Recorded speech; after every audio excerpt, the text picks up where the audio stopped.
দেখুন বৌমা, ব্যাংকে টাকা রাখা এত সহজ কাজ নয়। গরিব ভিখারি সবাই যদি এসে ব্যাংকে ডিপোজিট করতে বসে তবে আমাদের কাজ চলবে কি করে? নুসরত এবার গভীর শ্বাস নিল। তার মনে হচ্ছিল আজ হয়তো শিক্ষা দেওয়ার সময় হয়ে গেছে। নুসরাত ব্যাংকের ম্যানেজারকে কি শিক্ষা দেবে? ব্যাংকের ম্যানেজার কি বা করেছিল? পুরো গল্পটি জানতে প্রথম থেকে লাস্ট পর্যন্ত দেখুন। কলকাতার একটা ছোট্ট জেলা, সকালবেলার দৃশ্য। ভোরের আলোয় বাজারের কোলাহল তখনও জমেনি, শুধু পাখির ডাক আর রিক্সার ঘন্টার আওয়াজ। শহরের অন্য প্রান্তে একটি ছোট সরকারি কোয়ার্টার ঘর থেকে বের হচ্ছে নুসরাত। বয়স মাত্র 32, মুখে শান্ত হাসি, সাধারণ সুতির শাড়ি পরে একেবারে সাধারণ এক বাঙালি মেয়ের মতো দেখাচ্ছে। কিন্তু এই সাধারণ পোশাকের আড়ালেই লুকিয়ে আছে এক অসাধারণ পরিচয়, নুসরাত ইসলাম। আজকের দিনটা তার কাছে বিশেষ। অফিসের কাজকর্মের পাশাপাশি মাকে নিয়ে তাকে ব্যাংকে যেতে হবে। অনেকদিন ধরেই মা চাইছিল নিজের নামে কিছু ফিক্সড ডিপোজিট ও জমা রাখবেন। নুসরত ভেবেছিল সরকারি ড্রাইভার বা পিএকে পাঠিয়ে দিলেই হবে, কিন্তু মা জেদ ধরেছিল, না না, আমি তো সাধারণ মানুষ, আমাকেই কাজ করতে হবে, তুমি শুধু সঙ্গে যাবে। সবসময় প্রোটোকল নিয়ে থাকলে জীবনটা কৃত্রিম হয়ে যাবে। বন্ধুরা, নুসরাত ইসলামটা কে? তার কাছে কেন সরকারি গাড়ি? আর মায়ের এই সরল যুক্তির কাছে নুসরাত হার মানল। অফিসের গাড়ি নয়, রিক্সায় করে তারা রওনা দিলেন স্থানীয় ন্যাশনাল ব্যাংক শাখার দিকে। রিক্সার চাকার শব্দের সঙ্গে সঙ্গে নুসরাতের মনের ভেতর নানা চিন্তা ঘুরছিল। সে জানে মানুষকে বিচার করা উচিত নয় তার পোশাক বা চেহারা দেখে, অথচ সমাজে এই ভুলটাই সব থেকে বেশি হয়। ব্যাংকের ভিতরে ঢুকতেই দেখা গেল ভিড়, লম্বা লাইন, কাউন্টারের সামনে চেঁচামেচি, গ্রাহকদের অস্থিরতা, সব মিলিয়ে এক বিশৃঙ্খলা সৃষ্টি হয়েছে। নুসরাত ও তার মা ধীরে ধীরে ভিতরে গেলেন। ব্যাংক ম্যানেজার রঞ্জন বাবু, বয়স তার 45, মোটা চশমা আর ঝকঝকে স্যুট পরে বসেছিলেন নিজের কেবিনে। আচরণে অহংকারে স্পষ্ট। তেনার সাধারণ চেনা মুখ না হলে খুব একটা খুশি হয়ে কথা বলেন না। মা ধীরে ধীরে বললেন, বাবা একটা ফিক্সড ডিপোজিট করতে চাই, একটু সাহায্য করবেন? কর্মচারী কুচকে তাকাল। তার চোখ প্রথমেই পড়ল নুসরাতের পরা সাধারণ শাড়ি আর সস্তা স্যান্ডেলের দিকে। সে ভেবেই নিল এরা গরিব ঘরের লোক, হয়তো 2 পয়সা জমা করতে এসেছে। তাই তার গলায় কোনো ভদ্রতা ফুটল না। সে বলল, আরে মা, এত ভিড় দেখছেন না, আগে লাইন ধরুন। আর ফর্ম লাগবে, ফটোকপি লাগবে, এসব এনেছেন তো? মা একটু বিচলিত হলেন। নুসরাত শান্তভাবে বললেন, হ্যাঁ, সব ডকুমেন্টস আমাদের কাছে আছে, শুধু আপনার প্রক্রিয়া বলুন। কর্মচারী বিরক্ত হয়ে ঠোঁট বাঁকিয়ে বলল, সবাই মনে করে ব্যাংকের চাকররা শুধু তাদের সেবা করার জন্য আছে, আগে ফর্ম আনুন, তারপর আসুন। চারপাশে থাকা কয়েকজন গ্রাহক এই ব্যবহার দেখে বিরক্ত হলেন, কিন্তু মুখ খুললেন না, কারণ তারা জানতো এখানে ঝামেলা করলে কাজ আরো দেরি হবে। এবার সামনে এলেন ব্যাংকের ম্যানেজার রঞ্জন বাবু। কেবিন থেকে বেরিয়ে তিনি সরাসরি নুসরাত আর তার মায়ের দিকে তাকালেন। কি ব্যাপার, আবার ঝামেলা হচ্ছে নাকি? কর্মচারী তাড়াতাড়ি বলল, স্যার, এরা নাকি ফিক্সড ডিপোজিট করতে এসেছে, কিন্তু কিছুই ঠিক মতো জানে না। রঞ্জনবাবু মুখ মুছলেন, তারপর ঠান্ডা গলায় বললেন, শোনেন, এটা ব্যাংক, এখানে নিয়মকানুন মেনে চলতে হয়। আপনারা আগে কাগজপত্র ঠিক করে আনুন, নইলে আমাদের সময় নষ্ট করবেন না। নুসরত কিছুক্ষণ চুপ করে রইল। সে জানে এরা তার পরিচয় জানে না, তাই এভাবে অবহেলা করছে।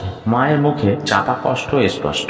মায়ের হাত ধরে নুসরত ধীরে বলল, মা, তুমি বসো, আমি সব ব্যবস্থা করব। কিন্তু রঞ্জনবাবু চোখে মুখে তাচ্ছিল্য। তিনি ব্যঙ্গ করে বললেন, দেখুন বৌমা, ব্যাংকে টাকা রাখা এত সহজ কাজ নয়। গরিব ভিখারি সবাই যদি এসে ডিপোজিট করতে বসে তাহলে আমাদের কাজ চলবে কি করে? এই কথা শুনে আশেপাশে ফিসফিস করতে শুরু হলো। অনেকে অবাক, কেউ বা বিরক্ত, কিন্তু কেউ কিছু বলার সাহস পেল না। নুসরাত এবার গভীর শ্বাস নিন। তার মনে হচ্ছিল আজ হয়তো শিক্ষা দেওয়ার সময় এসে গেছে। নুসরাত ধীরে ধীরে মায়ের হাত ধরে ব্যাংকের একটা শান্ত কোণে নিয়ে গেল। মায়ের চোখে লজ্জা আর কষ্টের মিশ্রণ দেখে নুসরাতের খুব খারাপ লাগছিল। নুসরাত নিজেও বুঝতে পারছিলেন আজকের দিনটা শুধু একটা সাধারণ ব্যাংক ডিজিটের নয়, এটা এক সামাজিক শিক্ষা প্রদানের দিন। নুসরাত ব্যাংকের কেবিনের কাছে গিয়ে স্টাফদের শান্ত গলায় বললেন, আপনাদের নিয়ম মেনে আমি সব কাগজপত্র তৈরি করেছি, দয়া করে আমাদের দেখান কোন কাগজগুলো ঠিক আছে আর কোন কাগজগুলো সংশোধন দরকার আছে। কর্মচারীরা প্রথমে অবাক, কেউ ভাবল এই সাধারণ মেয়েটি কি এত আত্মবিশ্বাস দেখাচ্ছে, কিন্তু নুসরাতের ধৈর্যপূর্ণ ভঙ্গি, শান্ত শব্দচরণ সবাইকে কিছুটা কল্পিত করে তুলল। রঞ্জনবাবু আরও কড়া ভাষায় বললেন, দেখুন, আমাদের ব্যাংকের কিছু কঠোর নিয়ম আছে। আপনি সাধারণ গ্রাহক হলে আমরা সেভাবে আচরণ করতাম। এখন কি ভাবছেন আমাদের সময় নষ্ট করতে এসেছেন? নুসরাত হাসলেন না, শুধু শান্ত কণ্ঠে বললেন, আমার সময় আর আপনার সময় একই রকম মূল্যবান, তাই শান্তভাবে কাজ করলে উভয়েরই উপকার। দয়া করে আমাদের দেখান কোন কাগজগুলো ঠিক আছে। নুসরাত তাহলে কে? এরপর আচমকাই একটি ঘটনা ঘটে।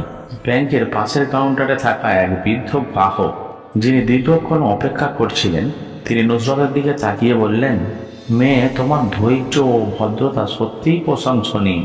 আমরা অনেকেই এই পরিস্থিতিতে রেগে যাই। আমি চাই তুমি সবাইকে দেখাও যে শান্তভাবেও পরিস্থিতি নিয়ন্ত্রণ করা যায়।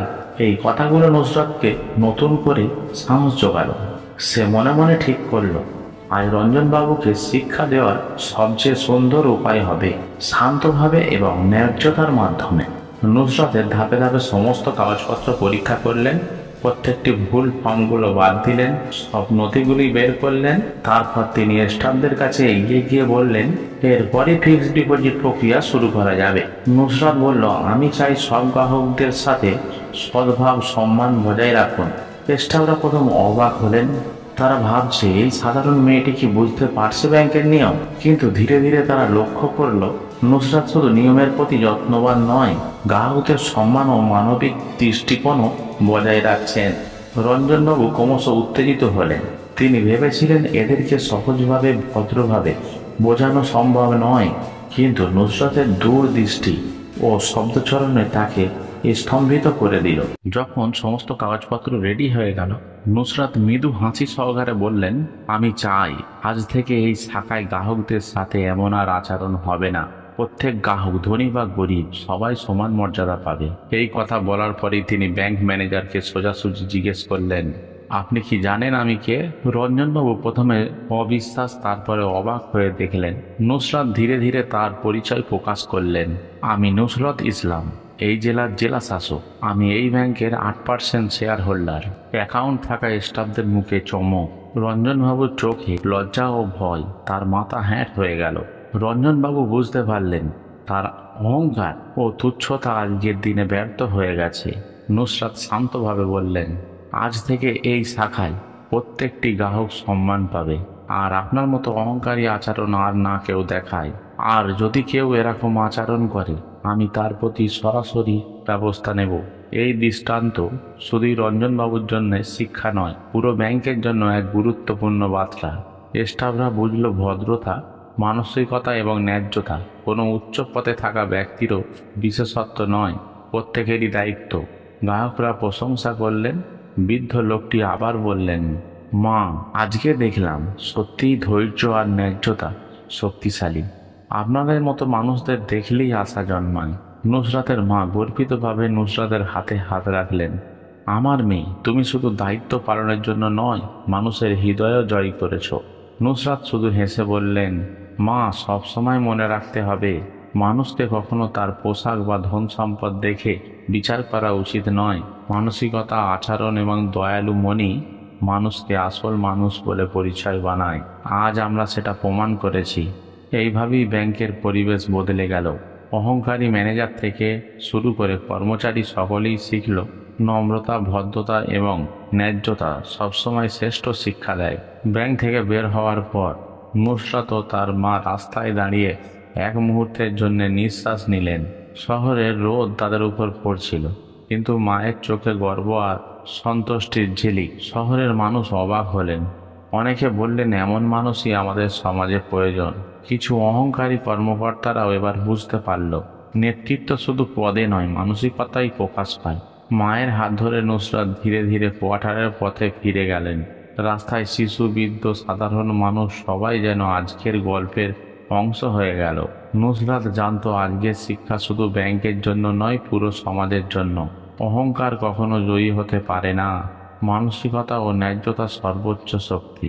মানুষের মর্যাদা তার ধন সম্পদ, পোশাক দেখে নয়, তার আচরণ দেখে নির্ধারিত হয়। এই গল্পে শেখানো হলো ধৈর্য, শান্তি, ন্যায্যতা এবং মানসিকতার মাধ্যমে সমাজে কিভাবে পরিবর্তন আনা যায়। বন্ধুরা, আমাদের গল্পটি যদি ভালো লাগে তাহলে একটা লাইক এবং সাবস্ক্রাইব করে রাখবেন, যাতে আমরা পরের ভালো গল্প ছাড়লে আপনারা সঙ্গে সঙ্গে পেয়ে যান।